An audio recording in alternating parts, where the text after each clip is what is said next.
Mike and Mike, Trey Wingo, Mike Golick, and Mike Golick Jr. here. Obviously, a lot of the talk after what happened yesterday and heading into tonight is about the NBA and what's going on in the Eastern Conference semis, Game 7, as well as what happened to San Antonio in Game 1 of the Western Conference Finals.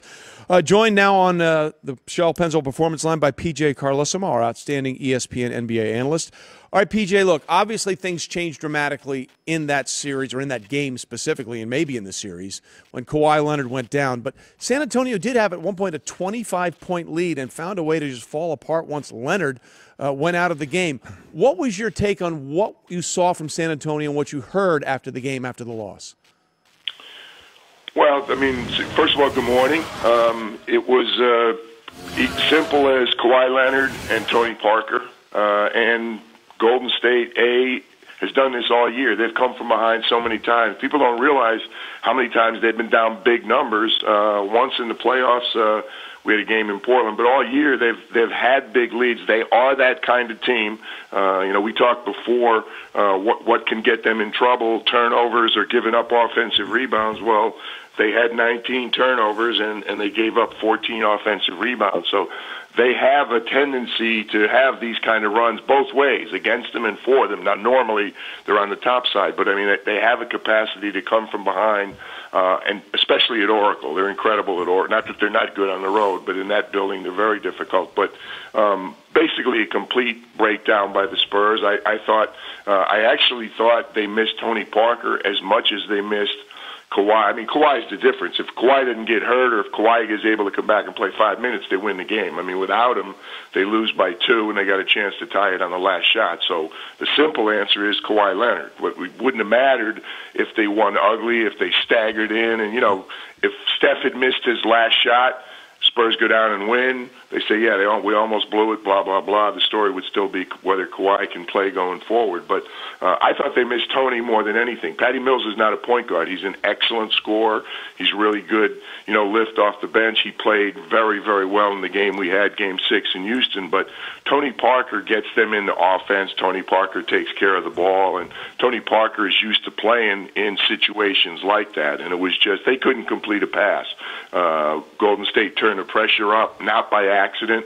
We talked about 19 Golden State turnovers. There were 19 San Antonio turnovers and 17 offensive rebounds. So, I mean, they got outplayed in all the aspects. The Pop's post-game press conference, I thought the one thing he was most animated on was that one possession. You guys remember where they got 3 threes? I think it went from Steph to Kevin, back to Steph. They got 3 offensive. That one shot really broke their back. I thought when they made the steal on the inbounds when they were down 5, and then they scored, Manu scored, and then Patty stole the ball from Klay Thompson. I said, they're going to get the last shot. If they get a stop, they're going to get the last possession with a chance to win the game. And, of course, Steph, as he did, stepped up. But it's about guys stepping up. Really, it was Kevin and Steph for Golden State, and it was Manu and Kawhi for San Antonio. LaMarcus was great in the first half, but was unable to. I think he got a little tired, but he was unable to do stuff by himself. But they couldn't complete a pass. They had so many steals that went for breakaways, and I'm not saying I expected when they were down 25, but we said at halftime, we said, hey, these guys are going to make a couple of runs. I thought Kawhi would be the difference if they made runs. He'll settle them down. A, he handles the ball, but B, he can create offense. There really isn't anybody other than Manu that can create offense on that team, and Tony Parker is just an enormous missing piece for that team. He was their second best player in the playoffs before he went down, and I just thought their inability to get into any offense whatsoever in the second half, I shouldn't say second half, in the last 20 minutes after Kawhi went down, it was just like someone had stuck a pin in a balloon, and that was the end of it. So you worked with Greg Popovich for a number of years. What went on in that locker room after that game? What was said? What was the demeanor? What would he be saying to that team? Could have gone either way after that one. He could have been really stern, and I think he would have gauged, first of all, what their mood was like. They've been so resilient. It's been unbelievable. It's really strange. Like 3 games in a row now, they played the end of that game, Game 6 in San Antonio without Kawhi. It was incredible. The last 4 minutes of regulation and then the entire overtime. He didn't play the game in Houston. So it's been strange what they've had to deal with 3 games in a row.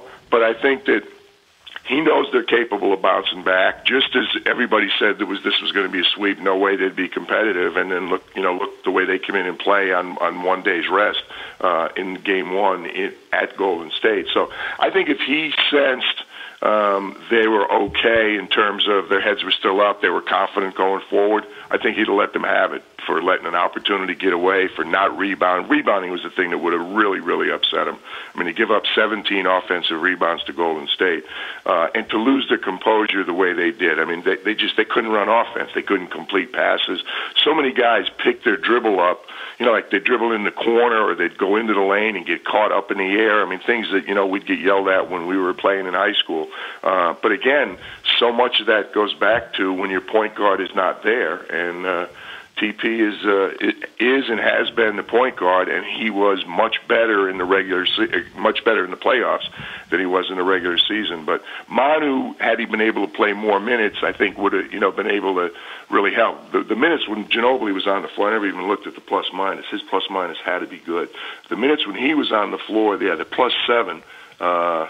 When Manu was on the floor, they were just so much better, +4 when he was on the floor, but he could only play so many minutes. But I mean, he played with so much confidence. He broke them down on the dribble.